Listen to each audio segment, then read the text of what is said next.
donc différent d'un YouTube qui est le premier acteur de ce marché AVOD, qui est celui qui a fondé ce marché AVOD, qui a un rôle primordial, mais qui a un positionnement relativement différent du nôtre. Nous souhaitons porter une offre qui est plus éditorialisée, avec une curation encore une fois plus forte, et portée dans des écosystèmes qui sont plus faciles d'accès pour les utilisateurs et quelque part plus premium.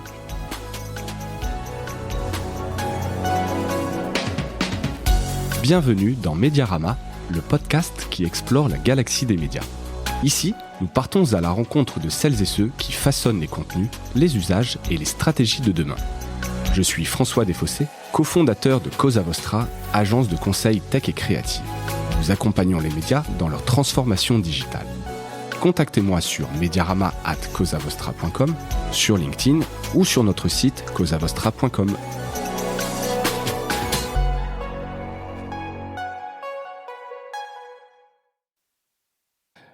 Bonjour à toutes et à tous et bienvenue dans ce nouvel épisode de Mediarama, épisode où on va parler de deux sujets, de téléconnectés et de services VOD. Alors pour en parler, et avant que je vous dise un peu plus pourquoi sur ces sujets-là, j'ai le plaisir de recevoir Antoine Chotard, qui est Strategic Partner Development chez Samsung. Antoine, bonjour. Bonjour François. Et merci d'avoir accepté cette invitation, Antoine. Alors, comme je le disais, on va parler de téléconnectés et de VOD. Je voudrais un peu en préambule parler de quelques études qui permettent un peu de montrer l'intérêt et un peu les enjeux qu'il y a derrière ces deux notions qui vont se rejoindre dans cet épisode. Alors, tout d'abord, une étude qui était parue en 2020, l'étude Industry Pulse d'Integral Ad Science, qui avait été donc menée en 2020 dans 7 pays, qui identifiait que dans les grandes tendances, le ciblage contextuel, l'optimisation de la qualité média et la télévision connectée, qui est vraiment un sujet important, qui est une grande tendance dans les usages. Et en parallèle, une autre étude cette fois-ci par Freewheel, qui est le spécialiste de la monétisation vidéo premium et multi-écran, qui quand a dévoilé les résultats de son étude, qui portait sur l'évolution des usages vidéo, et on y notait le vrai succès de la VOD auprès des téléspectateurs français. Donc visiblement friands de vidéos à la demande, les Français sont 9 sur 10 à utiliser fréquemment les plateformes de VOD, donc la vidéo à la demande. Je pense que ce sujet, tout le monde le connaît, et déclare en utiliser entre 3 et 4 différentes de plateformes. Et d'ailleurs, même pour les millennials, ce chiffre augmente, ils en utilisent entre 4 et 5. Et ces plateformes, ils indiquent ceux qui ont donc les téléspectateurs interrogés, préférer les regarder sur leur télé connectée. Donc voilà, ces deux études en fait me disaient à la fois les téléconnectés sont vraiment une des grandes tendances et ces plateformes VOD aussi où on est passé du simple je suis abonné à Netflix à avoir plein de plateformes.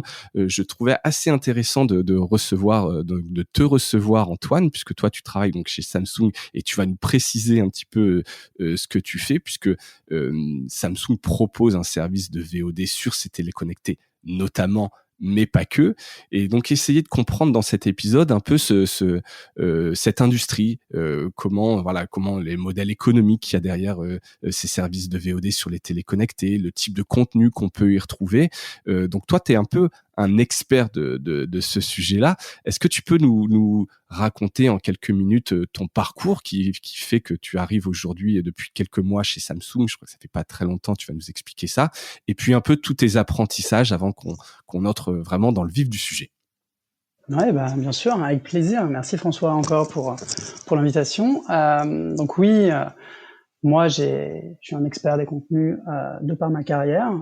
J'ai fait toute ma carrière dans la distribution des contenus, plus spécifiquement des contenus audiovisuels, plus cinéma et télévisuel, séries télé, pour une distribution du coup de ces contenus sur des services télévisuels ou digitaux. J'ai travaillé majoritairement pour des groupes français et plus récemment pour un groupe américain, dans la distribution du coup de ces contenus sur des services comme SVOD, Pay TV ou transactionnel. Une carrière qui est passée de Canal à Orange, NetGem et dernièrement 20th Century Fox.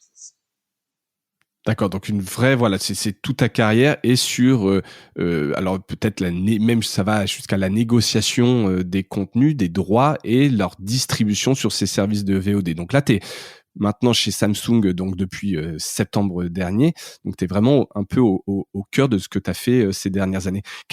Rapidement, entre ces différentes sociétés, c'est quoi ton apprentissage? Est-ce que tu sens que c'est un sujet qui est devenu, de plus en plus, important pour les sociétés? Est-ce qu'on est passé de quelque chose qui était un peu exotique, les plateformes de SVOD, il y a 10 ans de ça? Est-ce que c'est aujourd'hui, tu sens que ça a pris encore plus d'importance? Alors oui, le contenu et l'attrait pour le contenu, notamment audiovisuel, est évidemment prégnant aujourd'hui. La demande a explosé et donc aujourd'hui, les droits disponibles sont très conséquents. Ce qui a changé et ce qui a vraiment fait évoluer le marché, c'est la méthode d'accès à ces contenus. Bien évidemment, la disruption a été amenée par les acteurs digitaux, Netflix en tête, qui ont mis l'utilisateur final en contrôle, et c'est ça vraiment ce qui a changé le paradigme et qui a changé aussi la manière de commercialiser ces droits.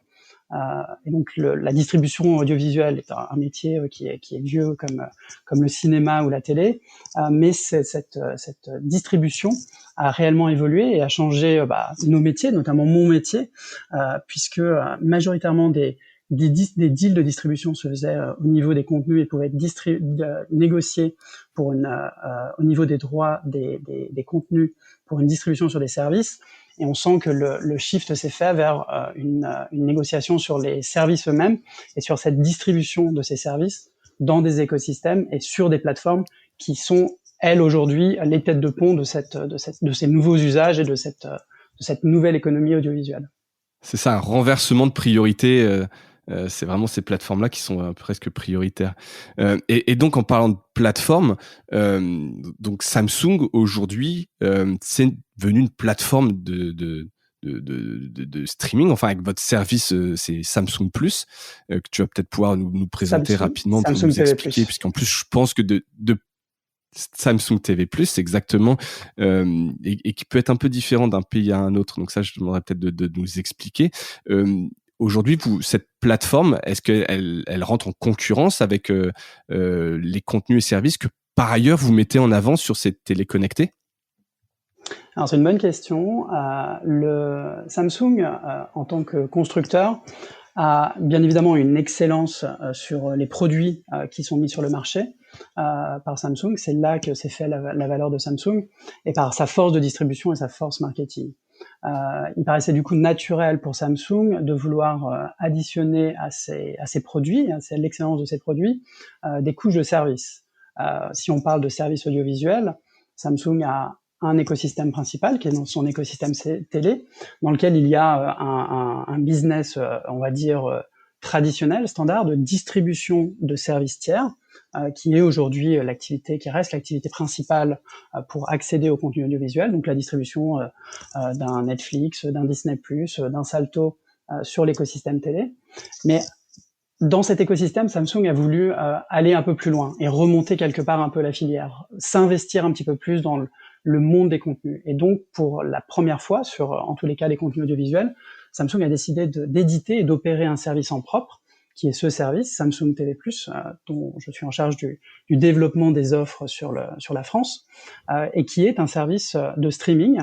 Quand on parle streaming aujourd'hui, on entend souvent streaming payant. C'est ça, en fait, qui résonne aujourd'hui dans l'imaginaire collectif, parce que l'usage est là aujourd'hui. Et encore une fois, ce sont ces acteurs, Netflix en tête, qui ont amené le changement.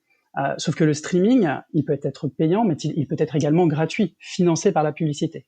Eh bien, nous, avec Samsung TV+, c'est sur ce nouveau marché que nous nous positionnons avec cette plateforme alors en très mauvais français, c'est une plateforme qu'on appelle plateforme FAST, pour Free Ad Supporting Streaming Television, et c'est une plateforme Effectivement, FAST. pas évident l'acronyme. Une plateforme FAST. Pourquoi ? Parce que c'est une plateforme qui donne accès à un bouquet de chaînes thématiques destinées à tout le monde, bien évidemment, à tout type d'utilisateur, et qui est accessible par deux moyens. Pour l'utilisateur, il peut accéder à son contenu de manière linéaire, donc avec une expérience télévisuelle qui est similaire à celle de la télé traditionnelle, et également, bien évidemment, à la demande. Donc chaque chaîne qui est distribuée sur Samsung TV+, chaque partenaire qui apporte sa proposition éditoriale sur Samsung TV+, donnera accès à son contenu, à la fois de manière linéaire et de manière délinéarisée.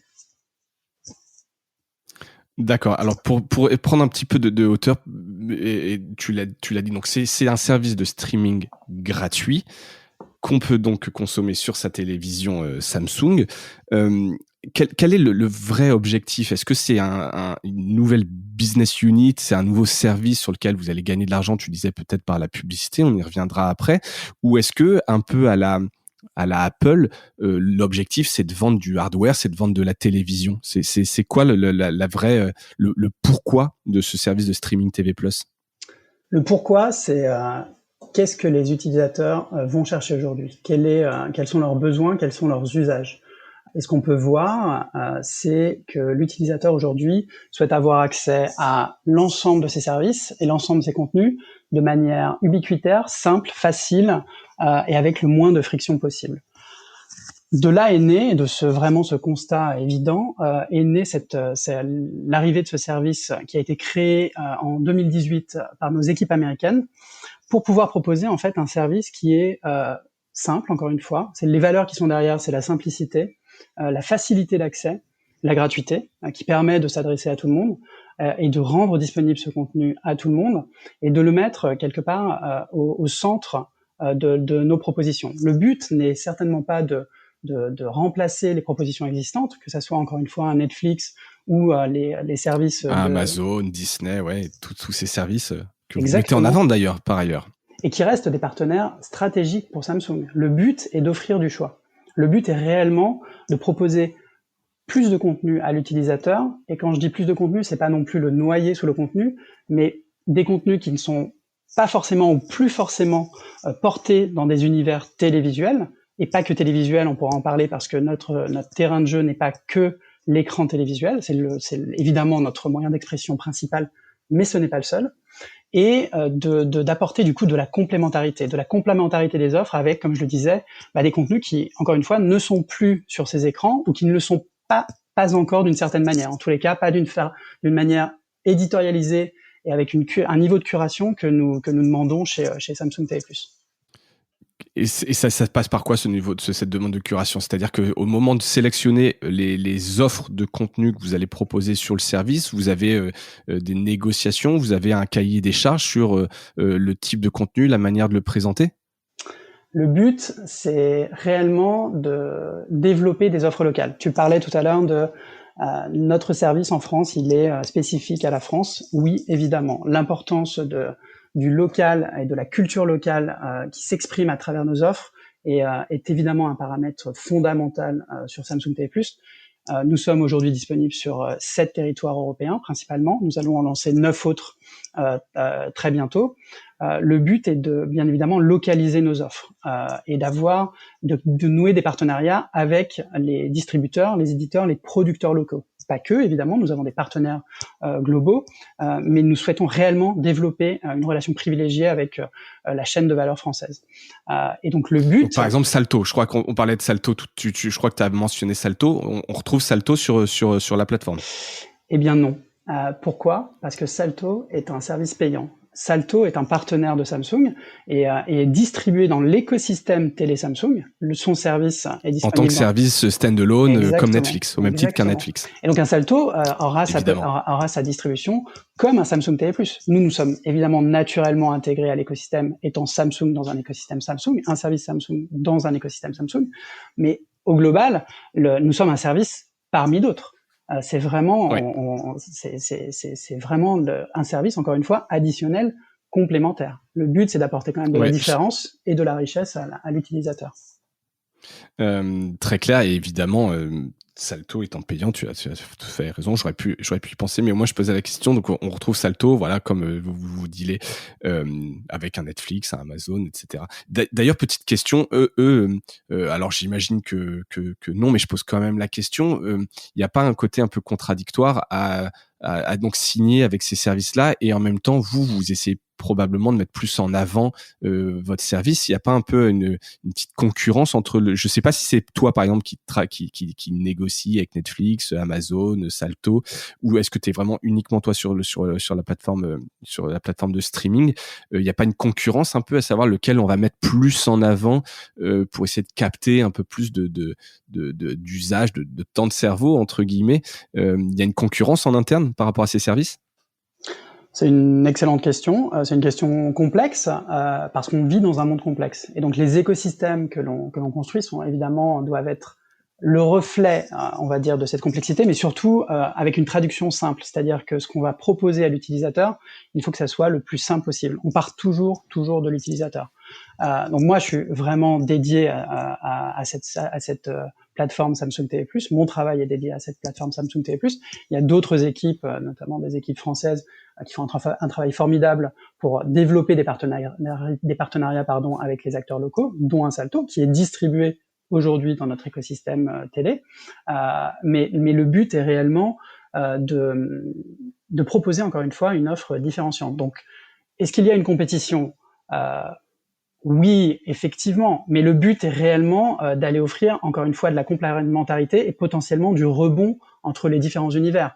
Un utilisateur qui peut naviguer naturellement au global dans notre écosystème, puis d'un service à l'autre, la valeur qu'il verra, c'est la valeur globale. Donc c'est ça que nous essayons de construire, plus qu'une compétition frontale qui viendrait cannibaliser les offres. Ce qu'on souhaite, c'est développer les usages, apporter de la valeur auprès de nos utilisateurs et développer leur temps d'usage sur nos écosystèmes. Et in fine, tant que ça reste dans l'écosystème Samsung, pour vous, c'est bon, quoi. Peu importe qu'il y ait de la concurrence un peu en interne sur des services, etc. Si l'utilisateur est gagnant parce qu'il a une offre riche, tant qu'il reste dans l'écosystème, tout le monde y gagne. Exactement. Et une certaine forme de concurrence reste saine, même en interne. Évidemment, alors ça j'en suis bien convaincu. C'est dans la compétition qu'on se révèle et qu'on est les meilleurs. Donc c'est tout à fait sain. Comment est-ce que tu vas chercher tes partenaires des médias locaux, parce que donc, toi ton rôle, j'imagine, donc c'est ce que tu nous dis, hein, c'est de développer cette localisation, avoir des contenus vraiment adaptés à un marché. Donc tu prends ton bâton de pèlerin et tu fais le tour un peu des éditeurs.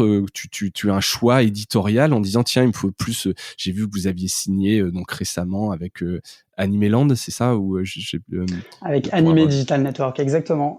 Exactement. Pardon, j'avais lu ça il y a quelques semaines. Donc ça, c'est toi qui vas les chercher, par exemple, en disant il nous faut un petit peu cocher toutes les cases et enrichir le catalogue. Comment ça se passe? Exactement. On a bien évidemment une offre globale éditoriale. Le positionnement global du service, c'est d'avoir une offre mainstream qui va servir tous les genres de contenus qui ont pu faire le succès de la télévision traditionnelle ou qui font le succès des nouvelles propositions digitales. Donc aujourd'hui, on a 50 chaînes disponibles sur le service. Le but, c'est bien évidemment d'augmenter en qualité et en quantité, en volume, ce volume de chaînes. On a de la news, du film, de la série, de l'animation pour les enfants, du sport. Bref, on sert vraiment tous les genres. Le but, c'est, comme tu l'as dit, c'est de développer l'offre locale. Donc moi, je rentre en relation avec tous les acteurs du marché qui se rendent disponibles. Le but étant réellement de faire des partenariats win-win. C'est-à-dire que aujourd'hui, la bataille, elle s'est déplacée. Le niveau global de concurrence est global. On sait qu'on est rentré dans une bataille des titans où la puissance et l'échelle est un élément primordial et facteur clé de succès de ces plateformes. Donc nous, ce que nous souhaitons apporter, c'est réellement notre puissance, l'échelle de Samsung, puisque on parle majoritairement aujourd'hui de l'écosystème télé, mais nous allons lancer également sur notre écosystème mobile. Au global, Samsung sur le marché a une position inégalée. Aujourd'hui, quand tu veux... leader. Exactement, mais surtout, quand tu veux aujourd'hui en tant qu'utilisateur consommer du contenu audiovisuel, les deux écrans de prédilection sur lesquels tu vas te destiner, donc tu vas aller consommer ton contenu, c'est d'abord la télé, dans un usage, on va dire, collectif, social. La télé est le premier média social. On parle beaucoup des médias sociaux. La télé est un média social au sein du foyer. Donc ça, c'est le premier écran d'expression. Et le deuxième, c'est le mobile, un usage plus individuel, plus mobile quand on peut, et bientôt, je l'espère de nouveau très fortement. Et donc sur ces deux types d'écrans, sur ces deux marchés, Samsung, comme tu le disais, est leader, a des parts de marché qui sont inégalées par rapport à la concurrence. Donc le but est évidemment d'utiliser ça et de capitaliser sur ces assets qui sont très très puissants et de les mettre au service de nos partenaires, et notamment des partenaires locaux. En France, on a la chance réellement d'avoir plusieurs filières, avec des chaînes de valeur qui sont très conséquentes et des acteurs qui apportent une très grande qualité et une très belle variété. Le but, et la plupart de ces acteurs ont aujourd'hui, soit directement avec des offres direct to consumer, soit indirectement en commercialisant leur contenu auprès d'autres services, ont des stratégies affinitaires. Ils connaissent extrêmement bien leur contenu, ils peuvent avoir des marques qui sont l'expression de ces contenus et qui savent développer des stratégies affinitaires auprès de leur communauté. Donc nous, ce que nous souhaitons faire, c'est réellement mettre notre puissance, la puissance de Samsung, au service des stratégies affinitaires des partenaires locaux. Donc effectivement, j'imagine que quand tu es Samsung, ça doit pas être très compliqué, que vous avez cette puissance d'aller voir ces partenaires. Est-ce que justement, vous pouvez jouer de cette puissance et obtenir des exclusivités? Parce que tu l'as dit, hein, c'est une bataille de titans pour avoir ces contenus. Tous les grands acteurs mondiaux se sont mis sur des plateformes, des services de streaming, de VOD. Donc j'imagine que tous ces producteurs de contenu doivent être hyper dragués, hyper sollicités. Vous arrivez quand même à signer des exclusivités, ou est-ce que fatalement tu as une espèce de nivellement par le bas parce qu'en fait tout le monde a le même type de contenu? Il y a beaucoup de choses dans ta question. C'est une question du coup extrêmement intéressante. Je vais essayer d'y répondre en disant que le but c'est évidemment pas de niveler par le bas. On va dire que c'est plutôt de faire des pas de côté et faire des propositions qui sont différenciantes, en tous les cas chez Samsung TV+. Et deuxièmement, sur ta question sur l'exclusivité, non. Aujourd'hui, nous ne sommes pas dans cette approche, en tous les cas pour Samsung TV+. Au global, comme je le disais, on a une plateforme fast, c'est un peu du jargon, c'est peu employé en France, mais c'est comme ça qu'on se définit. Le marché qui est derrière et qu'on souhaite adresser, c'est le marché AVOD, pour Advertising Video on Demand. Ce marché, il est réellement naissant aujourd'hui sur la France et sur l'Europe au global.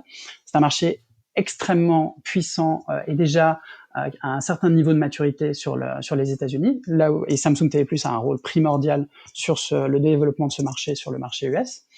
Mais sur la France, on est vraiment au tout début de cette histoire. Donc le but pour nous est de créer les bonnes conditions de ce marché dans notre écosystème. Évidemment avec Samsung TV+, mais pas de manière exclusive. On pense qu'il est sain qu'aujourd'hui, tous les acteurs qui veulent se développer sur ce marché puissent avoir une distribution partout, y compris dans les écosystèmes Samsung, et notamment les téléconnectés Samsung, le mobile également, et s'ils le souhaitent, bien évidemment, une sous-distribution dans Samsung TV+. Samsung TV+ a une place centrale dans l'écosystème, avec des points d'entrée multiples pour amener l'utilisateur vers notre service, mais nous ne voulons pas être une place unique, parce que il y a un marché à construire, et que c'est pas nous tout seuls Samsung qui allons construire ce marché. Donc on pense que des partenariats et un écosystème sain permettra de développer ce marché à la valeur et au potentiel qui est très conséquent et qu'il a pour lui. Je l'entends. Alors quand tu parles de créer ce marché, c'est parce que l'usage de la VOD, on l'a dit, qu'il est fort, alors qu'il soit payant, qu'il soit du replay, qu'il soit là, donc le A de VOD sur la publicité. De quel marché tu parles quand tu dis il faut le construire, ce marché? Est-ce que c'est le marché justement de la publicité dans cette plateforme? Parce que sinon les usages sont là par ailleurs. Les usages sont là, mais aujourd'hui ils sont là et ils existent en digital, mais aujourd'hui ils sont très fortement développés par la SVOD, donc par des modèles payants, et d'une certaine mesure par ce que nous on appelle dans le jargon BVOD, donc Broadcast Video on Demand, ce que sont les services catch-up gratuits mais adossés à des services linéaires. Ce qui n'existe pas encore. Exactement. Ce qui n'existe pas encore, ce qui en tous les cas est très peu exprimé dans un modèle relativement premium comme celui que nous souhaitons proposer, donc différent d'un YouTube qui est le premier acteur de ce marché AVOD, qui est celui qui a fondé ce marché AVOD, qui a un rôle primordial, mais qui a un positionnement relativement différent du nôtre. Nous souhaitons apporter une offre qui est plus éditorialisée, plus avec une curation encore une fois plus forte, et portée dans des écosystèmes qui sont plus faciles d'accès pour les utilisateurs et quelque part plus premium. Donc quand je parle de construire ce marché, c'est là, mais tu as entièrement raison, il y a la publicité, bien évidemment, mais il y a aussi les contenus. Et il y a vraiment une vulgarisation à faire auprès de tous les acteurs, les professionnels des contenus, pour qu'ils comprennent le potentiel réel de ce marché et combien ce marché peut être un relais de croissance dans la distribution de leurs contenus ou de leurs services existants dans des univers plus traditionnels. Une vulgarisation et une montée en compétence aussi avec les acteurs du marché publicitaire, qui, je pense, ont eux aussi commencé à comprendre le potentiel réel que représentait ce marché. On pourra parler peut-être de la publicité télésegmentée. La VOD a un rôle primordial à jouer sur ce service, sur ce point.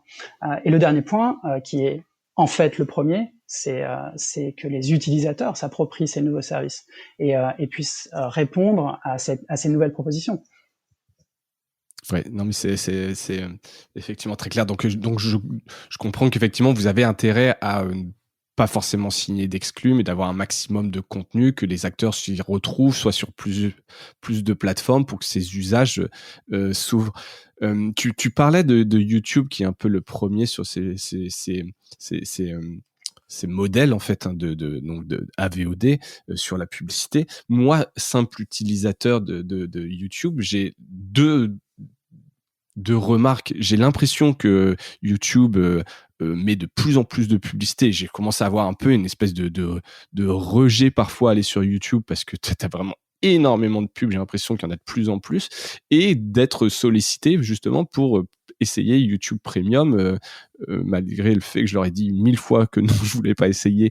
Ils continuent de me le proposer. Est-ce que c'est pas un aveu, non pas d'échec, parce que j'ai pas de grosses craintes sur leur modèle économique et leurs revenus, mais sur le modèle en tout cas, est-ce qu'il n'y a pas un essoufflement de la publicité, ou trop de pression, ou une monétisation qui au final est moindre que sur les plateformes de SVOD, où ton expérience pour le coup va être meilleure? Est-ce que les gens ont encore envie d'avoir un temps de publicité entre chacune de leurs vidéos? Une question complexe. Je pense que YouTube a quand même proposé beaucoup de modèles et a défriché beaucoup de choses sur les usages et sur la commercialisation publicitaire, sur de la vidéo, sur du in-stream, dans des univers pure OTT, web et web mobile, et que aujourd'hui ça a permis un développement, on va dire, d'une première niveau de génération sur des offres digitales. Nous sommes dans un moment de marché où nous passons en fait dans un nouveau moment, une deuxième génération, où là, effectivement, les utilisateurs souhaitent accéder à des expériences qui soient plus premium, plus faciles, avec moins de friction et moins de sollicitations, effectivement, sur une partie publicitaire. Et c'est là la promesse des services fast ou AVOD comme Samsung TV+. C'est réellement d'apporter une expérience qui soit plus fluide, avec moins de pression publicitaire en volume, et de servir une publicité qui soit plus qualitative, plus affinitaire, encore une fois, à la fois pour l'utilisateur, bien évidemment, puisqu'il aura moins de volume de publicité qui lui sera proposé, mais une proposition publicitaire qui soit également plus qualitative pour l'annonceur, puisqu'elle pourra être ciblée, encore une fois, dans un environnement premium sur la télé. C'est assez clair. Donc, venons justement un peu à parler de cette publicité, donc qui est le modèle économique de la plateforme Samsung TV+. Qui gère la publicité? Parce que contrairement à ces plateformes de replay qu'on peut avoir, où en fait les publicités sont proposées, si je regarde le replay de TF1 par exemple, je vais avoir des pubs de TF1. D'ailleurs, je pose une question assez candide, mais souvent le replay sur les plateformes des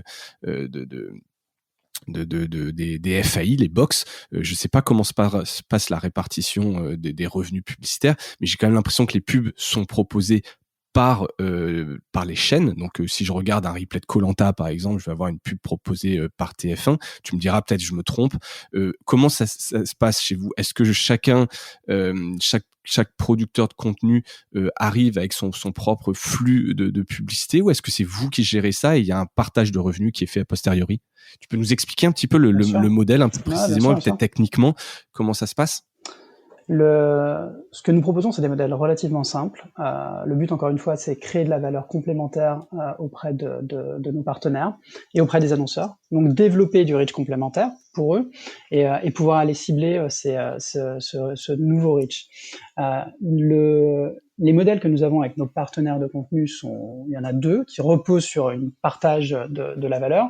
Le premier, c'est un partage d'inventaire. Donc, effectivement, chacun va commercialiser une partie des inventaires publicitaires qui sont disponibles sur la chaîne du partenaire et garder ses revenus et générer des revenus sur ses ventes.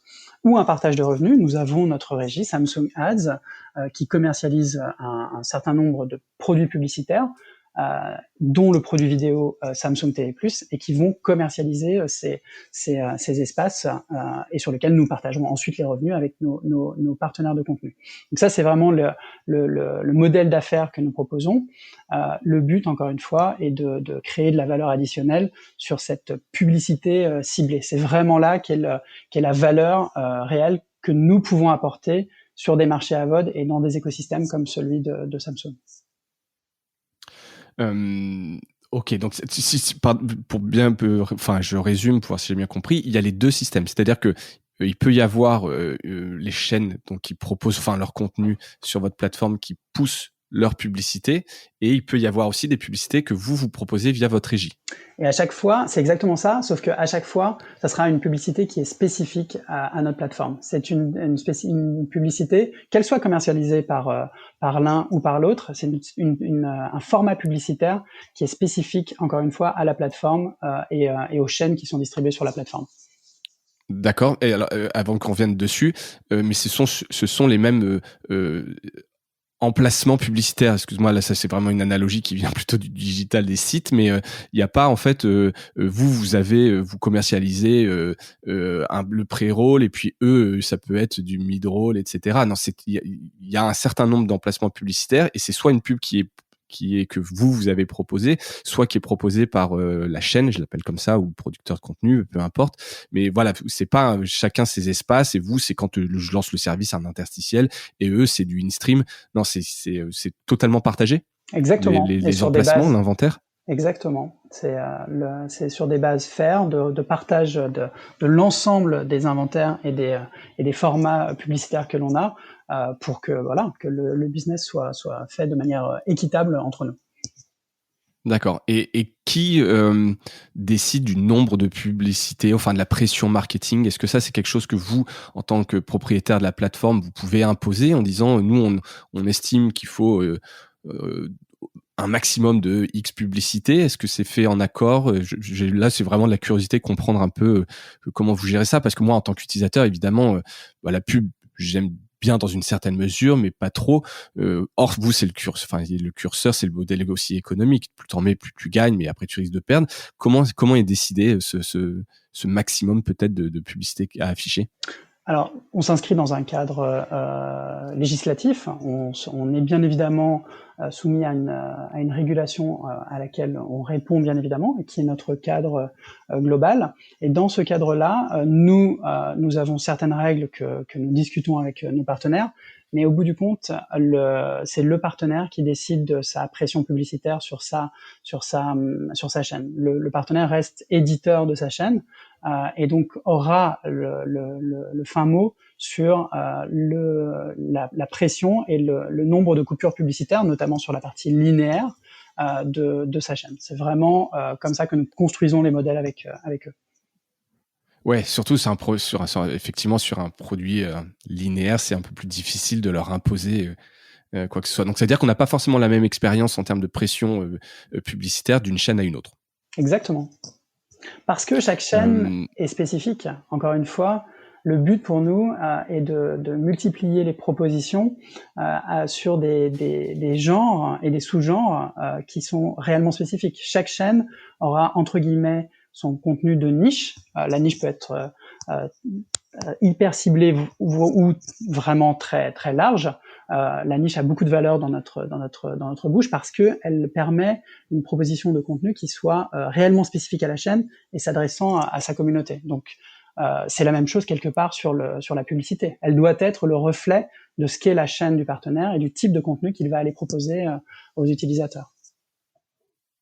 Évidemment. Donc, plus tu es dans une niche, a priori, moins il y a d'usage. Donc, plus tu peux vendre cher. Et après, c'est toi qui gères, effectivement, pour être rentable, ta pression marketing. Exactement. C'est clair. Au niveau, tu parlais de pub ciblée, mais j'aimerais qu'on parle 2 secondes alors 2 secondes, plutôt quelques minutes, parce que 2 secondes serait peut-être un peu court. C'est la data, puisque évidemment, quand on est sur ce type de plateforme, alors c'est sur les téléconnectés, je connais assez peu, mais j'avais vu un article et je voulais quand même le dire. Et que tu vois un peu ce que tu réponds à ça. C'est un article du Figaro qui disait quand tu utilises une télévision connectée, les données partent chez tous les partenaires. Et donc là, dans l'article, il disait que ça allait chez Netflix, ça allait chez Google, qu'on soit ou pas abonné chez eux. Donc il y a 2 questions. C'est est-ce que c'est vrai, cet article du Figaro, et sinon quel type de data vous captez et comment vous pouvez l'utiliser pour justement faire de la publicité ciblée? C'est un point extrêmement important, la data, parce que et il y a beaucoup évidemment de discussions et de fantasmes sur les données aujourd'hui. Les données, c'est comme la technologie, ça peut être un très mauvais maître, mais c'est surtout un excellent outil. Tout dépend de la manière dont il est utilisé. L'approche chez Samsung est évidemment d'être extrêmement respectueux des données personnelles de nos utilisateurs. Nous avançons sur ces sujets-là dans, encore une fois, un cadre législatif au niveau européen avec des directives européennes auxquelles nous souscrivons et bien évidemment en France le RGPD qui vient protéger et contrôler l'utilisation des données personnelles des utilisateurs. Donc nous développons nos offres dans ce cadre-là. Après, sur l'utilisation réelle des données, je vais parler des données sur Samsung TV+. Le but pour nous est réellement de pouvoir utiliser les données que l'utilisateur a consenti à nous partager. Il y a bien évidemment un consentement de l'utilisateur. Nous lui demandons son consentement pour tout type de ciblage qui est fait.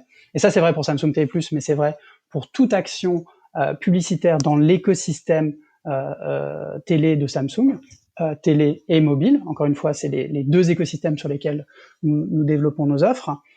Et le but est réellement d'utiliser ces données à bon escient pour l'utilisateur et aussi pour les annonceurs. La donnée n'est qu'un moyen. La donnée va permettre cette télévision ciblée et ce développement de l'adressabilité des propositions publicitaires. Ok, donc ça c'est assez clair. Alors après, je sais pas quel type de données vous pouvez récolter, parce que les gens, je sais pas s'ils sont connectés et vous savez précisément qui dans le foyer regarde la télé. Alors j'imagine sur un smartphone c'est un peu plus simple. Mais ce qui m'intéresse là, c'est voir derrière le ciblage publicitaire que vous pouvez faire. Contrairement aux services linéaires, quand je regarde TF1, on me sert une publicité qui est servie aux mêmes X millions de téléspectateurs. Est-ce que vous êtes capable, même sur des services de linéaire, alors il n'y a pas que du linéaire, tu le disais, il y a les 2, mais est-ce que vous êtes déjà dans du ciblage publicitaire en exploitant cette data, et par quoi ça se traduit?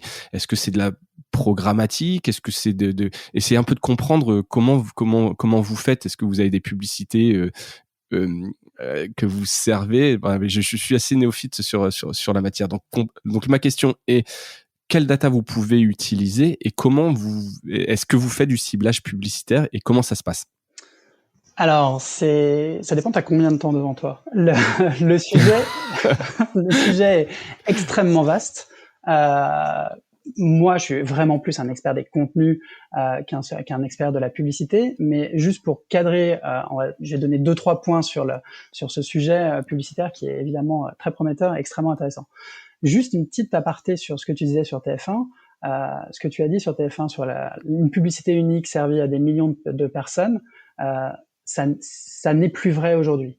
C'est-à-dire que depuis l'été dernier, il y a le développement en France du test de la publicité segmentée en télé, qui est fait de concert entre les opérateurs et les networks.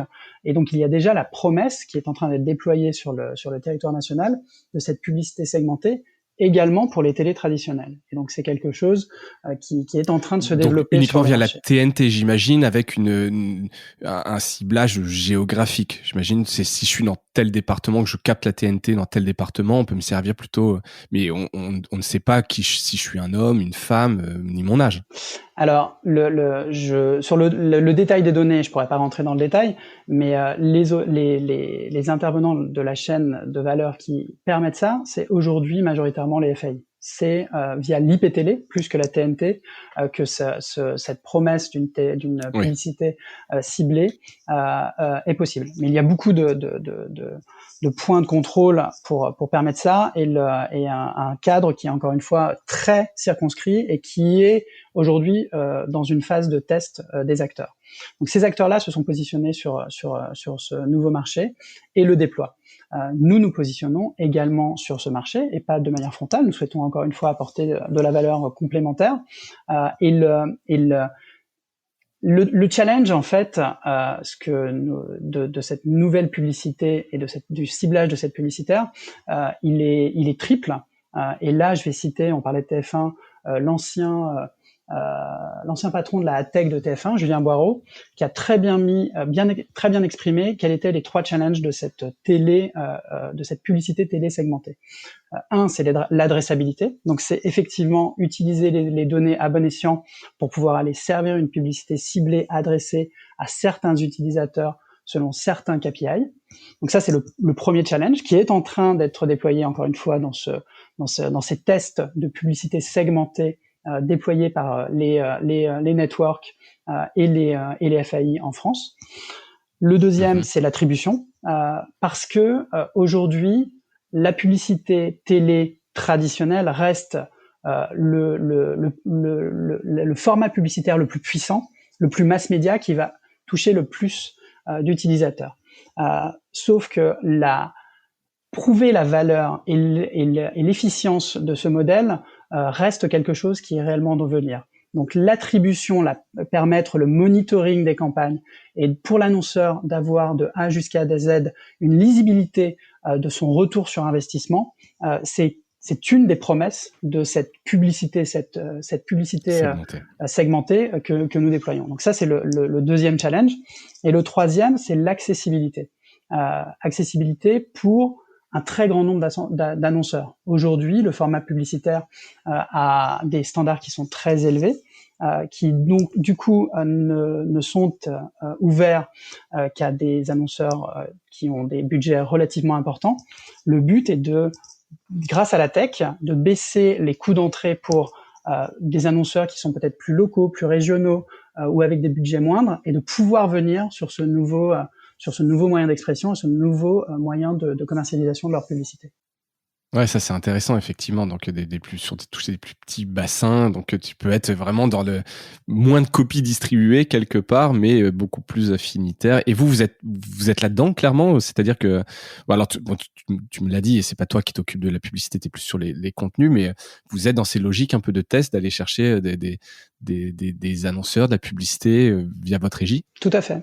C'est totalement notre stratégie. On est en cours de déploiement de cette stratégie. Aujourd'hui, on propose déjà plusieurs capacités de ciblage à nos partenaires annonceurs autour des audiences et du profiling, majoritairement basé sur nos first-party data. Évidemment, c'est ça notre valeur ajoutée par rapport à nos concurrents, mais également du contextuel, de la publicité qui est basée sur l'intérêt des utilisateurs, ou sur l'offre, le type d'offre que nous avons, quel type de chaîne nous proposons sur Samsung TV+. Donc, nous souhaitons réellement développer à la fois une publicité segmentée qui est basée sur la donnée et majoritairement nos first-party data, mais également une publicité contextuelle, parce que nous voyons beaucoup de valeur au développement de cette publicité contextuelle. Et ouais, donc ça, bon, c'est hyper intéressant. Et donc ça, c'est très innovant. Là, c'est des choses un peu en test, etc. Je pense que c'est à suivre. En fait, je suis en train de réfléchir. Je pense qu'effectivement, on pourrait presque faire un épisode total complet sur ce ciblage et cette publicité segmentée. Tant je pense qu'il y a d'enjeux derrière, techno, business. On sent quand même que c'est un truc qui va un peu révolutionner la manière de travailler sur notamment sur le linéaire et la télé. Écoute, c'est hyper intéressant. On arrive au bout de cet épisode. Est-ce que peut-être sur le futur donc de ton métier, est-ce que tu vois quelle évolution tu vois? Donc là, on vient de parler un petit peu de la publicité, mais sur le contenu, est-ce que tu vois une évolution du marché et comment tu vois ça tourner un peu dans les années à venir?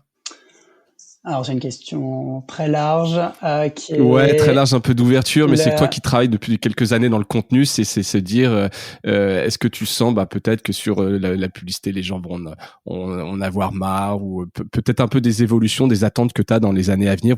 Forcément, vous en parlez un petit peu en interne, j'imagine, vous avez un peu de visibilité. C'est quoi le futur un peu des plateformes AVOD? Sur tout ce qui est projection, je pense que déjà, il y a une question d'état d'esprit. Il est très dur de se projeter aujourd'hui sur l'évolution d'un marché, ne serait-ce que même à 1, 2, 5 ans. Ce qui compte aujourd'hui, c'est l'état d'esprit dans lequel on est et comment est-ce qu'on construit les services, sur quelles valeurs et qui nous permettent d'être dans les bons modèles, les bons scénarios de développement pour pouvoir ajuster ces scénarios au fur et à mesure de l'actualité et des opportunités. C'est ça, pour moi, la bonne manière d'aborder le futur et de se projeter. Après, je vais quand même répondre à ta question. En termes de projection, ce que je vois pour nos plateformes, c'est bien évidemment un enrichissement des offres. Le but, encore une fois, c'est de développer des offres avec nos acteurs, nos partenaires locaux et de faire entrer plus de partenaires locaux sur la plateforme. Et quelque part, d'être ce nouveau mode hybride de proposition de contenu à nos utilisateurs. Nous, ce qu'on voit sur Samsung TV+, et ce qu'on veut construire, c'est le meilleur des mondes entre la télé traditionnelle et les services digitaux. Et donc, jeter des ponts. On est dans un monde très polarisé. Le but, c'est vraiment de jeter les ponts et d'ouvrir cette plateforme au plus grand nombre. Et je pense que une des manières de le faire sera, à terme, là je me projette vraiment beaucoup plus loin, sera d'amener de l'interactivité, la capacité pour l'utilisateur d'interagir, comme ça existe sur les réseaux sociaux aujourd'hui, d'apporter cette capacité à interagir avec la plateforme dans un premier temps, potentiellement avec le contenu dans un deuxième temps, sera un facteur réellement de développement et d'engagement des utilisateurs sur ces plateformes AVOD. Mais là, vraiment, on se projette un peu plus loin. Il y a déjà beaucoup de chemin aujourd'hui. Ouais, il y a beaucoup de chemin, mais c'est intéressant parce que tu peux te dire, demain, effectivement, tu pourrais avoir des services de presse, pour le coup, que je ramène un peu sur le côté des médias de la presse, des choses un peu interactives, qui soient pas forcément un flux de streaming linéaire, mais on pourrait te pousser du contenu, des articles, il pourrait y avoir pas mal de choses. Et puis, sortir un peu là du côté aussi streaming, j'avais vu que en Afrique du Sud, sur la plateforme Samsung, tu avais un service qui s'appelle Smart Trainer avec une analyse par caméra des postures pour pouvoir faire des entraînements du coaching. Alors, ça n'a rien à voir avec le côté média, mais voilà, c'est sur ce type d'outils, plus d'interactivité, on peut imaginer plein de services à venir derrière qui soient pas juste on pousse un contenu linéaire, quoi. Ça va permettre plein de choses dans le futur. Et cette interactivité, j'en parlais vraiment sur des services AVOD, mais là où tu as raison avec l'exemple du training à la maison avec ce service Samsung, c'est les écrans Samsung permettent déjà ça, en fait. Ton écran aujourd'hui, ça devient ton écran d'entertainment, d'info, ton écran de travail, aujourd'hui avec le home working, ton écran de gaming, donc ça permet aujourd'hui de toutes ces interactions sur un écran télévisuel. Une belle bataille à venir aussi, parce que quand tu vois, comme on le disait, beaucoup d'acteurs veulent devenir un peu ce hub principal, mais bon, évidemment, la télé a une place très chère dans le cœur des gens, et je pense que Samsung et d'autres, mais d'un point de vue volume, c'est vrai que vous êtes leader, vous êtes plutôt bien placé là-dessus. Écoute, toute évolution à suivre, ça va être passionnant, parce que quand on aime la techno, forcément, on imagine qu'il va y avoir de plus en plus de services d'interactivité. Ça risque d'être assez cool à suivre. Antoine, merci pour ce temps partagé, et puis voilà, ta franchise dans les réponses, c'était hyper intéressant de découvrir, de bien comprendre les mécanismes autour de ces plateformes. Alors, encore une fois, entre la télé connectée et la VOD. Donc, c'est pas que la télé, on a compris, c'est aussi les smartphones. Mais on sent quand même derrière des gros enjeux business et des gros usages. Donc, c'était, je trouve, passionnant de pouvoir découvrir ça. Merci de ton temps. Merci à toutes et à tous d'avoir suivi cet épisode jusqu'au bout. À bientôt, Antoine. Ouais, merci François. Merci pour l'invitation et à bientôt. Merci à tous. Portez-vous bien. Salut.